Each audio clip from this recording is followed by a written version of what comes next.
ಅವ್ರು ಪಟ್ಟಂತ ಶ್ರಮ ಬೇರೆ. ಅವ್ರು ಮಠ ಕಟ್ಟೋದಕ್ಕಿಂತ ಒಂದು ಸಮಾಜವನ್ನ ಕಟ್ಟಿದ್ರೆ ಬಹಳ ಕಷ್ಟಪಟ್ಟ. ವಿಶೇಷವಾಗಿ ನಾನು ತಾಂಡಗಳಿಗೆಲ್ಲ ನಾವು ಹೋದಾಗ ಆ ಮಾತು ಹೇಳಿರ್ತಿದ್ದೆ. ಸ್ವಾಮೀಜಿಯವರು ನಾವೆಲ್ಲರೂ ಕೂಡದಾಗ ಹೇಳಿನ ತಾಂಡಗಳು ಇವತ್ತೇನಾದ್ರು ಬಹಳ ಮಂದಿ ಶಿಕ್ಷಣ ಸಿಕ್ಕೈತಿ ಅಂದ್ರ, ಅಥವಾ ಬಹಳ ಮಂದಿಗೆ ವಿದ್ಯಾಭ್ಯಾಸ ಸಿಕ್ಕೈತಿ ಅಂದ್ರೆ, ಅಥವಾ ಎಸ್ ಟಿ ಒಳಗೂ ಒಂದು ಶಿಕ್ಷಣ ಸಿಕ್ಕೈತಿ ಅಂತಂದ್ರೆ ಅದು ಅಕ್ಷರ ಪುಣ್ಯ ಅಂತ ಹೇಳಿದ್ರೆ ತಪ್ಪಾಗಲಿ. ಯಾಕಂದ್ರೆ ಬುದ್ಧೆಯನ್ನು ಹೇಳುದು ತಮ್ಮ ಚಟ ಅದು ಎಲ್ಲಾದ್ರಿಂದ ಹೊರಗೆ ಬಂದು ಅವ್ರು ಸಾಲಿ ಕಲಿತು ದೊಡ್ಡ ಅಧಿಕಾರಿಗಳಾಗಿತ್ತು ಸ್ವತಃ ನಾ ಕಂಡೀನಿ.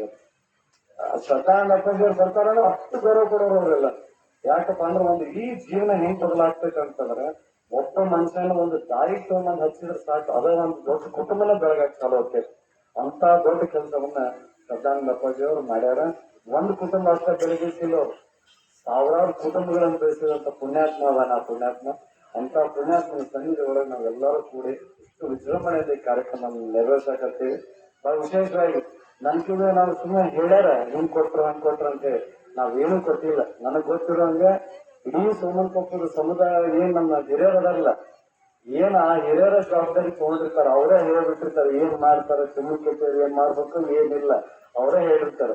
ಆ ಹಿರಿಯರ ನಮ್ಗೆ ನಿರ್ಧಾರ ಮಾಡೋದು ನಮ್ಮ ಮನೆಯಿಂದ. ನನಗೆ ತುಂಬಾ ನಾವು ಕೊಟ್ಟಿವಿ ಅಂತ ಹೇಳಿದ್ರೆ ಅಲ್ಲಿ ಅವ ಇವ್ರಿಗೆ ಹೇಳಿರ್ತಾಳ, ನನ್ಗೆ ಗೊತ್ತೈತದೆ. ಇವರು ಹಂಗೆ ನಮ್ಗೆ ಹೇಳೋಕ್ಕಿಂತ ಮುಂಚೆ ತಾವ ಹೇಳ್ಬಿಟ್ಟಿರ್ತಾರೆ ಏನ್ ಮಾಡ್ಬೇಕು ಏನಿಲ್ಲ ಏನ್ ಆಗ್ಬೇಕು ಅನ್ನುವಂಥದ್ದು. ಹಾಗಾಗಿ ಅದು ಆ ಸಂಬಂಧವನ್ನು ಇಟ್ಕೊಂಡ್ ಬಂದೀವಿ. ಆ ಸಂಬಂಧವನ್ನು ಕಾಯ್ಕೊಂಡು ಹೋಗುವಂತ ಜವಾಬ್ದಾರಿನೂ ನನ್ನ ಮೇಲೆ ಐತೆ. ಅದನ್ನ ಉಳಿಸ್ಕೊಂಡು ಹೋಗುವಂತ ಕೆಲಸವನ್ನ ಮಾಡ್ತೇನೆ ಅನ್ನುವಂತ ಮಾತನ್ನು ಹೇಳಿ, ಮತ್ತೆ ಈ ಮಠಕ್ಕೆ ಬಹಳ ದೊಡ್ಡ ಕನಸು ಇಟ್ಕೊಂಡಿನ. ಸ್ವಲ್ಪ ಸಮಯ ಬೇಕಾಗಿತ್ತು ಅಷ್ಟೇ. ಒಂದ್ ದೊಡ್ಡ ಅನುದಾನ ಅವಕ್ಕೆಲ್ಲ ಕಾಯಕತ್ತೆ ನಾವು ಸಿಕ್ಕೊಂಡ್ರೆ ಇಡೀ ನಮ್ಮ ಜಾಗವನ್ನ ಬಹಳ ಅದ್ಭುತವಾಗಿ ಮಾಡಿ ಅದನ್ನ ಪೂಜಾರಿಗೆ ನಾವು ಒಪ್ಪಿಸ್ಬೇಕು, ನನ್ನ ಇಡೀ ದೈವಕ್ಕೆ ಒಪ್ಪಿಸ್ಬೇಕು ಅನ್ನೋ ಒಂದು ದೊಡ್ಡ ಕನಸು ಇಟ್ಟಿವಿ. ಅದಾದ ಏನ್ ಮಾಡ್ಕೊಡ್ತಾನ ಹಂಗೆ ಬಿಟ್ಟಿದ್ದು. ನಾವು ಕೆಲಸ ಮಾಡಾಕಿರೋರು, ನಾವು ದುಡಿಯಾಕಿದೀವಿ, ದುಡಿದ ಮೇಲೆ ಪಗಾರ ಕೂಡ ಅವ ಆಗಿರ್ತಾನೆ. ಅದಕ್ಕೆ ಅವಂಗ ಬಿಟ್ಬಿಟ್ಟು ನಮ್ಮ ಅರ್ಥಗೆ ಎಲ್ಲಿ ಗ್ರಾಂಟ್ ಅನುದಾನ ಎಲ್ಲೆಲ್ಲಿ ತಂದು ಕೊಡ್ಬೇಕು ಅವನೇ ತಂದು ಕೊಟ್ಬಿಟ್ಟು ಅಂತ ಸುಮ್ ಕೊಟ್ಬಿಟ್ಟಿನಿ. ಅದಕ್ಕೆ ದೊಡ್ಡ ಗ್ರಾಂಟ್ ತರದ್ ಕಷ್ಟ ಒಬ್ಬನಿಗೆ, ಅದಕ್ಕೆ ಆಶೀರ್ವಾದನೂ ಬೇಕು ಅರ್ಜಂದು ಆ ವಿಚಾರವಾಗಿ ಆಗತ್ತ ಅನ್ನುವಂತ ಮಾತನ್ನು ಹೇಳಿ ಮತ್ತೊಮ್ಮೆ ಬಹಳ ವಿಶೇಷವಾಗಿ ತಾಯಂದ್ರೆ ಇವತ್ತು ಬಹಳ ಮಂದಿ ಬಂದಿರಿ. ಪೂಜೆಗೂ ಒಳಗ್ ಕುಂಚಿತ್ ನೋಡಿದಂಗೆ ಆಶ್ಚರ್ಯ ಆಗುತ್ತೆ. ಆಮೇಲೆ ಕೇಳಕತ್ತಿದ್ದಾನ ಎಲ್ಲ ಇಡೀ ದೈವ ಹೇಳಕತ್ತಿತ್ತು 100 ಜನಕ್ಕಿಂತ ಹೆಚ್ಚು ಜನ ದುಷ್ಟ ಜಪಯಜ್ಞೆಯನ್ನ ಮಾಡಕತ್ತಾರ ಅಂತ ಹೇಳಿ, ಕಂಡು ಪಾಳೆ ಪ್ರಕಾರ ಮಾಡಕತ್ತಾರ ಅಂತ ಹೇಳಿ ಬಹಳ ಒಳ್ಳೆ ಕೆಲಸ ಅಂತ ನಾನು ಭಾವಿಸ್ಕೊಂಡೆ. ಒಂದು ಗಮನಕ್ಕೆ ಇಡುವಂತದ್ದು ಏನಪ್ಪಾ ಅಂದ್ರ ನಾವೆಲ್ಲಾ ಕಡೆ ಪೂಜಾ ಪುನಸ್ಕಾರ ಆಗ್ತಾವ. ನಮ್ಮ ಮನೆಯೊಳಗೆ ನಾವು ಪೂಜಾ ಮಾಡ್ತೀವಿ. ಯಾರಿಗೋಸ್ಕರ ಮಾಡ್ತೀವಿ ಅಂದ್ರೆ ಒಂದು ನಾ ಚಲೋ ಇರ್ಬೇಕಂತ ಮಾಡ್ತೀವಿ. ನಮ್ಮ ಅಪ್ಪ ನಮ್ಮವ್ವ ನನ್ನ ಮಕ್ಕಳು ನನ್ನ ಹೆಂಡತಿ ನನ್ನ ಬಳಗ ನಾವು ಇದನ್ನಷ್ಟೇ ಪೂಜೆ ಮಾಡ್ತೇವೆ. ಪೂಜೆ ಮಾಡಿದಾಗ ದೇವ್ರಿಗೆ ಏನ್ ಕೇಳ್ತೀವಿ ಅಂದ್ರೆ ನಾವು ಇದನ್ನಷ್ಟೇ ಕೇಳ್ತೇವೆ. ಆದ್ರೆ ಇವತ್ತು ಇಲ್ಲಿ ಮಾಡುವಂತ ಪೂಜೆ ಆಗೈತಲ್ಲ ಈ ವಿಶ್ವ ಶಾಂತಿಗೋಸ್ಕರ ಮಾಡುವಂಥದ್ದು ಬಹಳ ವಿಶೇಷವಾಗಿರೋದು.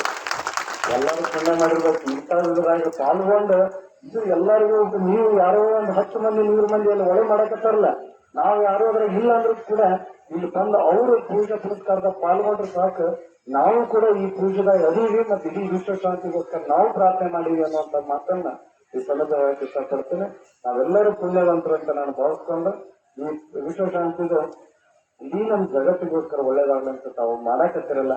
ಮತ್ತೊಮ್ಮೆ ಪರಮ ಪೂಜರಿಗೆ ನಾನು ಅಭಿನಂದನೆ ಸಲ್ಲಿಸಿ ಮತ್ತೊಂದು ಇಡೀ ನಮ್ಮ ಹಿರಿಯರಿಗೆ ನಮ್ಮೆಲ್ಲಾ ಯುವಕರಿಗೆ ಬಹಳ ಒಳ್ಳೆ ಕೆಲಸವನ್ನ ಮಾಡಾಕತ್ತೀರಿ.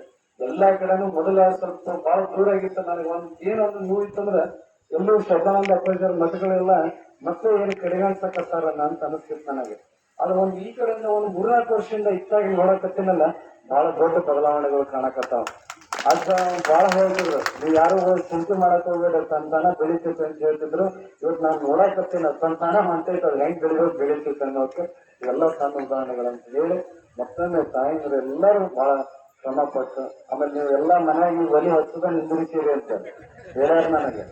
ನೀವು ಖುಷಿಯಾಗಿರಿ ಒಂದು ತಿಂಗಳ ಸರಿ ಹೋಗಿಲ್ಲ. ಯಾಕಂದ್ರೆ 2 ತರ ನಿಮಗೂ ಒಂದೇನಪ್ಪಾ ಅಂದ್ರೆ ನಿಮಗೂ ಒಂದ್ ಸ್ವಲ್ಪ ಸಮಯ ಸಿಗಾಕತ್ತೈತಿ. ಇಲ್ಲಿ 2ನೇದು ಏನಪ್ಪಾ ಅಂದ್ರೆ ಬಹಳ ಮುಖ್ಯವಾಗಿ ಪೂಜೆದ ಒಳಗೆ ಪಾಲ್ಗೊಂಡಿರಿ.